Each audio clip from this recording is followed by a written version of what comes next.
Tiago Ávila, agora vai. Acho que agora a gente vai ter uma boa conexão. Você está bem?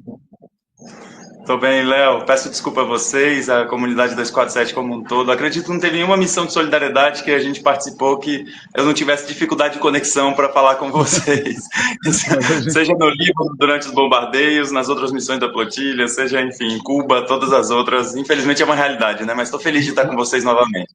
Mas a gente entende perfeitamente. Antes da gente falar da flotilha, eu queria até te ouvir, porque a gente falou sobre isso agora há pouco. Como é que você vê o fato do Lula estar na Rússia celebrando a vitória contra os nazistas na Segunda Guerra Mundial? Isso está gerando muito ataque aqui interno pela imprensa brasileira, Tiago. Isso é muito importante, Léo, que nós temos um presidente que vai comemorar provavelmente a vitória mais importante da história da humanidade contra uma ideologia odiosa como era o nazismo e que tem a coragem de fazer isso. Em um mundo em transformação, o nosso presidente não pode se acovardar. O Lula tem uma grandeza histórica, seja pelo seu legado, seja pela potência do que ainda pode fazer, que ele precisa usar. Eu sempre penso assim que força política que se acumula é para gastar. E o Lula acumulou muita força política por toda a sua trajetória, e que é importante que ele utilize essa força política para semear um futuro livre do nazismo, livre do fascismo, livre do sionismo também. Então, eu acredito que está dentro do mesmo contexto. Eu acredito que o 247, tantos outros veículos, e principalmente acredito que a maioria das pessoas que enfrentaram o Bolsonaro sonham com um Brasil soberano, independente, que consiga seguir seu próprio caminho e que tenha coragem de enfrentar os debates e os problemas que estão colocados para nós enquanto humanidade nesse momento histórico. Então, eu fico super feliz que Lula esteja lá. Acredito que Lula é muito bem-vindo para o povo russo, Lula é muito bem-vindo para todas as pessoas que celebram a derrota do fascismo e do nazismo, e acredito que é um ganho para nós. Nós que queremos um mundo multipolar, nós queremos uma sociedade diferente. É isso aí, falou tudo, Tiago. Tem aqui um comentário aqui da Clarice. Antes de passar sobre Gaza, mas fica aí, Paladino, que a gente vai voltar. Eu queria te ouvir também sobre Índia-Paquistão. Como é que você vê essa situação? Qual que é a sua leitura para esse cenário? É um processo extremamente difícil, né? Nós que desejamos ver uma sociedade livre da exploração, livre das opressões, livre da destruição da natureza, a gente nunca vai ficar feliz com guerra nenhuma. E essa, sem dúvida, é uma guerra que não beneficia os trabalhadores de canto nenhum do mundo. E a gente compreende assim, os riscos que tem. Duas potências nucleares, duas potências militares também, e que a gente sabe desde quando vem esse processo histórico, e sabe que, inclusive, os problemas históricos nas relações entre os povos desses países, ele vem fruto do processo do imperialismo e da colonização, desde o imperialismo britânico, da colonização e o processo da independência da Índia, e a criação do Paquistão também, então, é um processo que vem a partir das injustiças históricas do passado, promovidas pelo Norte Global, mas que o Sul Global não pode, de forma nenhuma, reproduzir processo de enfrentamento militar. Nós não queremos guerra em lugar nenhum, então nós devemos desejar que ambos os países encontrem uma solução pacífica para isso. E eu tenho muita preocupação com as relações que a Índia tem, por exemplo, com o sionismo, as evidências de envio de drones suicidas, drones de uso único para Israel, cometer o genocídio contra o povo palestino em Gaza. Então, tem muitos processos que estão imbrincados num complexo industrial militar, numa nova configuração geopolítica do mundo, que nós temos muita preocupação sobre o que acontece agora, e nós desejamos que haja uma solução negociada para esse conflito. É muito interessante isso que o Tiago falou, Guilherme, pelo seguinte: de fato, quer dizer, existe a competição geopolítica Índia-China dentro do BRICS, a Rússia como um fator de estabilidade entre esses dois países, o Brasil também, mas a Índia, quer dizer, até por ter esse discurso contra o terrorismo e olhar para o Paquistão como uma, entre aspas, fábrica de terroristas, tem uma aliança efetiva com o Estado de Israel, né? Obrigado aqui ao Alair Padovani. Agora, dito isso, então, conta aí sobre a flotilha e se a flotilha vai embarcar, o que aconteceu, quais são os próximos passos. Sim. Léo, o que aconteceu foi que toda vez que a gente organiza uma missão da flotilha, eu sou um dos organizadores internacionais da flotilha, toda vez que a gente pensa nas nossas missões, a gente pensa que podem acontecer 4 coisas. A primeira coisa é que a gente pode ser derrotado no porto, como aconteceu ano passado, que vocês cobriram no 247, Natália Urban estava cobrindo também junto com a gente esse evento, em que infelizmente a gente tentou sair com mais de 1.000 pessoas, mais de 30 países, 5.500 toneladas de alimento, e nós fomos impedidos no porto. Esse é o macro cenário número 1, que pode acontecer, e já aconteceu várias vezes. O bloqueio ilegal de Israel contra Gaza existe há 18 anos. Há 17 anos, a flotilha tenta romper esse bloqueio. Então, várias vezes fomos derrotados no porto pela guerra burocrática que eles empreendem contra nós. Outras vezes, a gente já foi interceptado. Muitas vezes, interceptam, prendem, sequestram as pessoas, levam para o porto de Ashdod, depois para uma unidade prisional, depois deportam para os seus países de origem. Outras vezes, nós já fomos atacados. E uma semana atrás, nós fomos atacados. Mas há 15 anos atrás, o ataque causou 10 mortes, executados pelas tropas de Israel, no ataque ao barco Mavi Mármara da Flotilha da Liberdade. E o quarto macro cenário é que a gente chega efetivamente em Gaza. Esse é o barco número 36, o Conscience é o barco número 36 que a gente tenta levar até Gaza. Todos os outros 35 foram atacados de alguma forma e só 5 efetivamente chegaram a Gaza. Em 2008, só no primeiro ano das tentativas. Desde então, nenhum outro barco chegou, mas nós continuamos levando e fazendo esse esforço, porque na nossa avaliação, se está acontecendo um genocídio, se os países do mundo estão falhando, se os organismos multilaterais internacionais estão falhando com o povo palestino, os povos do mundo não podem falhar. Então, a gente empreende essas ações para forçar o rompimento do bloqueio e abrir um corredor humanitário dos povos, e que a gente possa dizer, a partir de agora, já que a gente conseguiu, agora tragam todos os barcos com ajuda humanitária possível. O nosso barco, ele não é o maior barco do mundo, e para as necessidades de Gaza era uma gotinha no oceano, para a fome, para a realidade do uso da fome como arma de guerra. Mas ainda assim é importante, assim como outras ações diretas não violentas, e a flotilha é uma ação não violenta na sua natureza, que vai sempre sofrer difamação, né, Léo? Paladino, eles falaram que era uma missão do Hamas, que carregava armas, mas eles também diziam isso sobre os hospitais de Gaza, sobre os bairros residenciais de Gaza. Isso não tem mais aquele mesmo efeito que tinha anos atrás. E nós devemos continuar mobilizando. Então, eles cometeram um crime de guerra em uma embarcação que estava em território europeu, entre a Itália e Malta, e que nós precisamos responsabilizar. Então, agora, nosso desafio é encontrar uma solução para o nosso barco, consertar o nosso barco, e com outros barcos do chamado internacional que a gente faz, continuar puxando e empurrando para romper o cerco ilegal de Israel sobre Gaza e, de fato, deter a fome e deter o genocídio. É o nosso dever histórico desse momento. Então, os riscos são imensos, Léo. Foi um milagre que ninguém morreu nesse ataque. E por 5 horas depois, nós todos estaríamos lá. Eu, Greta Thunberg, atores de Hollywood, comunicadores, ex-generais dos Estados Unidos, parlamentares, membros de parlamento de diversos países. Então, por um milagre, isso não foi muito pior. Isso mostra os limites que eles têm. Eles levam o genocídio deles até a Europa, 1.800 quilômetros de distância de Gaza. Então, de fato, Israel não tem limites e nós precisamos utilizar todas as táticas que a gente tem. A flotilha, junto com todas as manifestações, com os boicotes, com toda a pressão sobre os estados nacionais para romper relações. É uma conjunção de táticas que pode prestar solidariedade genuína ao povo palestino agora. Não, muito bom. Vou passar para você, Guilherme. Assim como o Brasil, né, a China sempre se manifesta contra o genocídio em Gaza, né? Mas, obviamente, quer dizer, não tem muita capacidade de ação, como Rússia e outros países também. O que você pode trazer aí, olhando da China para essa situação, e se isso repercutiu também na China, no caso da flotilha, eu te passo para você perguntar ao Thiago. Perfeito. Bom, primeiramente, queria só dizer que é uma honra estar falando aqui com o Thiago. Eu acompanhei as notícias daqui. Quando aconteceram, eu lembro que eu vi, acho que familiares dizendo que tinham perdido o contato. E aí depois vi as notícias do ataque, enfim, foi uma preocupação imensa. Tenho amigos, colegas brasileiros aqui também, a gente estava comentando sobre. Então, parabenizar o Thiago pelo trabalho, ainda bem que não teve nenhuma fatalidade. E eu queria, na verdade, perguntar se esse tipo de absurdo que aconteceu, se traz algum tipo de força maior, ou seja, solidariedade maior, mais gente se interessa em doar ou em participar de alguma maneira, se isso pelo menos tem algum lado positivo, porque pelo que eu tô vendo, a repercussão tem sido bem grande desse ataque, porque de fato é um absurdo. A distância e as pessoas poderiam ter morrido, pessoas que querem levar uma ajuda humanitária, né? Sim, com certeza. Paladino, o que a gente vê aqui em Malta é que o povo de Malta ficou em choque. E ficou em choque de que, nossa, então quer dizer que eles podem atacar a gente aqui. Eles conseguem nos atacar aqui como eles fazem em Gaza. E isso, de fato, foi um choque para essa população. E, ao mesmo tempo, eles perceberam que havia uma missão, porque a nossa missão era confidencial. Para não ser derrotados na guerra burocrática, a gente fez tudo confidencialmente. Trouxemos todo mundo para cá confidencialmente, de forma discreta. O nosso barco nem estava aqui. A gente ia encontrar ele agora a 13 milhas náuticas de Malta. Então, quando as pessoas de Malta entenderam o que estava acontecendo, elas ficaram extremamente tocadas com isso. E a gente caminhando aqui em Malta, as pessoas ficam em choque, elas ficam parabenizando a gente, elas param para abraçar a gente, falam obrigado pelo que vocês fizeram. Então é muito bonito ver, assim, de todos os países europeus, partidos de esquerda europeia, do Parlamento Europeu, levaram uma denúncia muito forte ontem ao Parlamento Europeu também.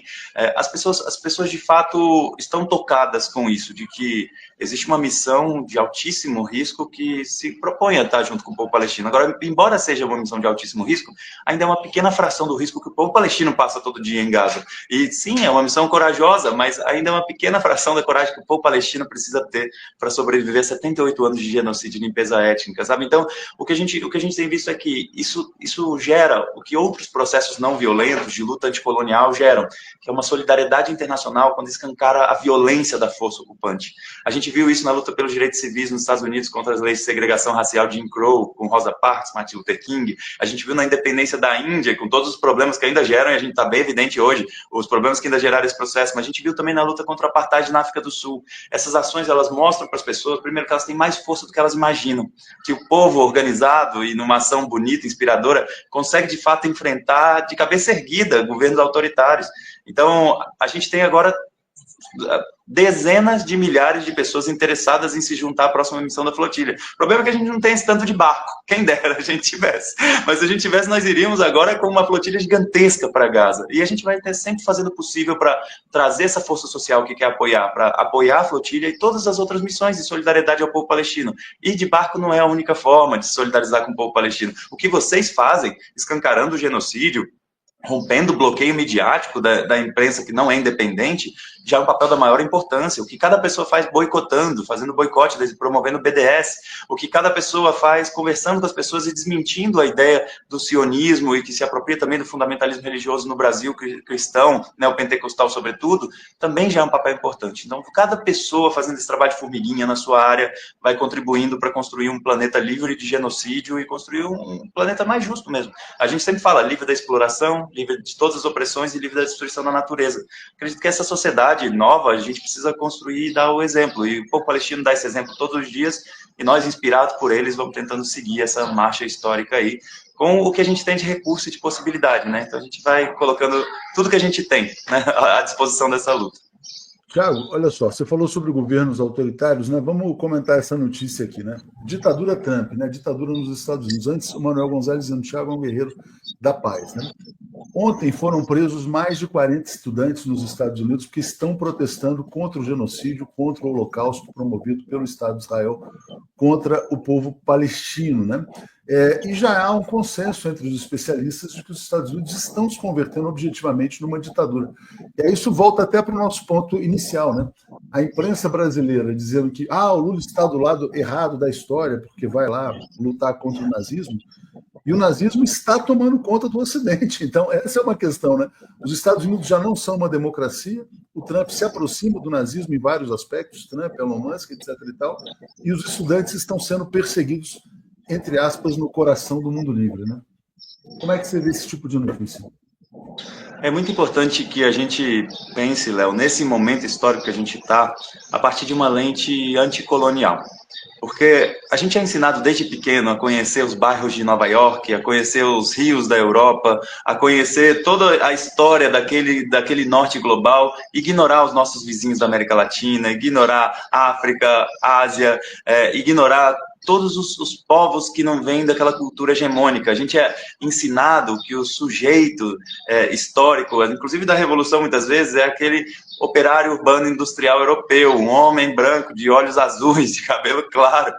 E quando, na verdade, a sociedade é muito mais complexa que isso. As maiorias sociais do mundo não são assim. Não é assim que o mundo se parece. Não é esse gênero que o mundo tem, não é essa origem étnica, não é sequer essa raça que o mundo tem. A gente precisa compreender que o mundo é muito maior do que isso. E para isso a gente precisa desmistificar o que a gente ouve da indústria cultural desde sempre. A gente vê os filmes de super-heróis e a gente entende que Estados Unidos está querendo levar a democracia para o mundo. A gente entende que eles estão querendo levar bons valores, levar prosperidade para o mundo. Quando, na verdade, aquilo ali é um processo de propaganda mesmo. A indústria cultural é um processo de propaganda, de manutenção de hegemonia, a partir de uma hegemonia que, de fato, só vai beneficiar o sistema capitalista nessa sua etapa imperialista. Então, é muito importante que a gente tenha essa capacidade crítica de entender que esses países, eles fazem pequenas concessões em momentos de crise para os trabalhadores, para não perder hegemonia. Então, por exemplo, exemplo, acontece a Revolução Russa, eles criam estados de bem-estar social, para que o povo não fique tão evidente que existe ali, logo ali, um país que fez uma revolução, que os trabalhadores estão tentando se emancipar, enquanto no norte global ainda seguem explorados e vendendo sua força de trabalho. Cuba faz uma revolução em 1959 e eles fazem de tudo para manter Cuba sob bloqueio, tentar manter um país inviável das mais diversas formas, para que o povo não perceba que existem outras formas de viver, existem outras formas de se organizar, que não seja esse capitalismo selvagem, terrível, promotor de desigualdade, de morte e de escassez. Então, é muito importante que situações como essa abram os olhos das pessoas, de que elas foram ensinadas errado, de que a educação que foi dada a elas é uma educação para manter o regime de dominação sobre o qual a gente vive. E, bom, está cada dia mais evidente, mas, infelizmente, eles, apesar das pessoas compreenderem, elas muitas vezes não têm a organização e a capacidade de enfrentar. E aí que vem a nossa tarefa histórica. Agora é pegar o escancaramento da soma de todas as crises que está diante de nós, organizar essa revolta, essa raiva digna das pessoas em propostas efetivas de transformação da sociedade. Por isso que a gente vai chamando. Se organiza, gente. Vamos lá. Apoia 247, apoia a nossa imprensa independente, apoia todo mundo que está tentando fazer algo, porque é só junto que a gente consegue transformar as coisas. Tem uma questão aqui da Ana Romanato de como que as pessoas podem apoiar a Flotilha da Liberdade, Thiago. Ah, legal, Léo. A gente tem uma página no Instagram, que é Freedom Flotilha Brasil, que lá tem os chamados para ação. As pessoas podem seguir, curtir, acompanhar, tanto eu quanto as pessoas que estão nas missões.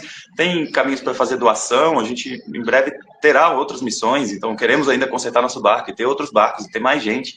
Então, tem várias formas de apoiar. Sobretudo, acompanhando o nosso trabalho, porque vão ter vários chamados para ação de diversos tipos ao longo dos próximos dias.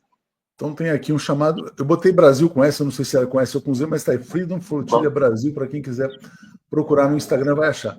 Tem uma pergunta sobre se a França vai reconhecer a Palestina, tem aqui também sobre fumaça branca no conclave, que eu ainda não vi, o Alair Padovani nos apoiando. Mas só uma última pergunta então para você, Guilherme, porque esse tema também da prisão dos estudantes é muito interessante, porque os Estados Unidos passaram anos e anos e ainda fazem, né, propaganda contra a, entre aspas, ditadura chinesa, né, quando a ditadura está se instalando dentro dos Estados Unidos. Como é que você vê esse ponto? E aí te passo para fazer uma pergunta final para o Thiago antes da gente fechar esse bloco aqui. Claro, não, e tudo isso repercute muito, viu, Léo? Porque tem muito estudante chinês nos Estados Unidos. Então, eles se preocupam demais com essas situações. E aí, quando os Estados Unidos fazem esse tipo de perseguição, de deportação, enfim, isso repercute na China. E os chineses também apontam essa grande hipocrisia. E aí eu faço essa pergunta, né? A gente está falando sobre a postura da mídia brasileira, que o Lula está lá do lado do Putin, do Xi. Mas se o Lula estivesse do lado do Trump, que é o cara que está mandando gente para ser torturada em outros países, que está perseguindo pessoas sem qualquer tipo de acusação, sem qualquer tipo de mandado judicial, que está ameaçando retirar juízes do seu exercício, né, das suas funções, será que seria essa mesma reação da mídia brasileira? De, olha, o Lula está do lado de um ditador? Porque, enfim, fica essa questão. Enquanto a China, nos últimos anos, tem defendido exatamente o contrário, né? Tem defendido as instituições multilaterais, a defesa das regras que são acordadas internacionalmente. Então, isso sim repercute muito aqui na China, e a China tem tentado se mostrar como esse anti-Estados Unidos. E aí, para o Thiago, eu queria perguntar para ele como que ele tem visto a repercussão midiática, porque o Léo perguntou, acabei não respondendo, me esqueci, mas sobre como que a China repercutiu, e impressionantemente, a China repercutiu esse ataque, porque eu acho que a China repercutiu muito mais do que a própria mídia brasileira. E aí, se você for ver na Xinhua, que é a principal agência de notícias da China, tem notícias sobre o ataque à flotilha, tem notícias sobre a reação do Irã a esse ataque, tem notícias sobre a postura do governo de Malta. A CGTN deu breaking news de que, olha, um navio foi atacado que estava em rumo, né, à faixa de Gaza. Então, como que tem sido a repercussão? Você tem visto veículos internacionais, principalmente hegemônicos, darem notícias sobre esse ataque, Thiago? Obrigado, Paladino. Nós vimos uma cobertura muito extensa no dia do ataque e nos 2 dias seguintes ali. E, de fato, tomou a imprensa no mundo todo, assim, mesmo a imprensa que é pró-sionista, eles falaram isso nem que fosse para nos acusar e tentar deslegitimar a nossa missão, né, que eles tentam fazer todas as outras vezes, depois a gente consegue provar, obviamente, caráter humanitário, não violento, ajuda humanitária que a gente leva exclusivamente e tudo mais. Depois disso, esfriou um pouco a cobertura e agora está voltando. Então tem veículos da imprensa do mundo inteiro chegando aqui, a gente está numa bateria de entrevistas aqui em Malta, tem parlamentares europeus vindo para cá, porque agora parece que caiu a ficha de que foi um ataque na Europa, e que um ataque na Europa não pode ser naturalizado, né? Logo eles que se dizem que estão buscando sua soberania, que estão tão abalados por terem sido tão humilhados nesse processo da Ucrânia, então logo eles agora querem demonstrar que sim, conseguem manter soberania, dignidade e tudo mais. Então, eles estão agora olhando com mais carinho a situação e agora vão levar mais a fundo. Sobretudo os partidos de esquerda, né, que de fato querem responsabilizar Israel pelo genocídio por mais esse crime, que é pequeno comparado com o genocídio contra o povo palestino em Gaza, mas também é relevante. E agora a gente tem visto um novo crescimento da atenção midiática. A gente tem levado isso ao máximo, de que usar esse ataque contra nós, ele de fato é pouco, perto do que o povo palestino está passando. Mas a gente tem que aproveitar esse momento para mostrar o que está acontecendo lá, porque infelizmente, por uma cultura orientalista e muitas vezes uma cultura racista, as pessoas invisibilizam e desumanizam os corpos palestinos e as mortes palestinas. Então é nosso dever usar esse momento que tem qualquer tipo de visibilidade para jogar atenção para o que eles estão tentando ignorar há tanto tempo. No fim, Paladino, o que a gente precisa dizer é que são 65 dias que nem uma garrafa de água é permitida entrar em Gaza. 65 dias que nem um pedaço de pão entra em Gaza. E tem mais de 300 mil crianças à beira da morte por desidratação e desnutrição. Então, nós precisamos deter isso já. Essa é a mensagem fundamental. As flotilhas não existem porque a gente gosta, porque a gente quer. Eu queria estar com a minha filha em casa, tenho uma bebê de 1 ano e 3 meses, gente. Queria estar com a minha esposa, queria estar com a minha mãe. Mas como é que a gente vai fazer isso se tem crianças morrendo de fome? Se tem crianças iguais à minha filha? Então, nós precisamos fazer essas missões porque o momento histórico nos obriga a agir. Então, nós precisamos, de fato, colocar o foco na causa. A causa é que há um genocídio há 78 anos, um processo de colonização, e que o mundo precisa detê-lo. E, para isso, eu fico feliz de ter o 247 como um importantíssimo aliado nisso. Agradeço vocês. Obrigado, Thiago. Obrigado, Guilherme. E muito bom, né? Embora a gente não tenha tido hoje o Zé Reinaldo Legendre, a gente conseguiu substituir aqui à altura. Foi muito legal. Obrigado a vocês dois e a gente se fala em breve novamente aí, Thiago. Abração. Obrigado, gente. Tudo de bom. Valeu, Paladino. Abraço.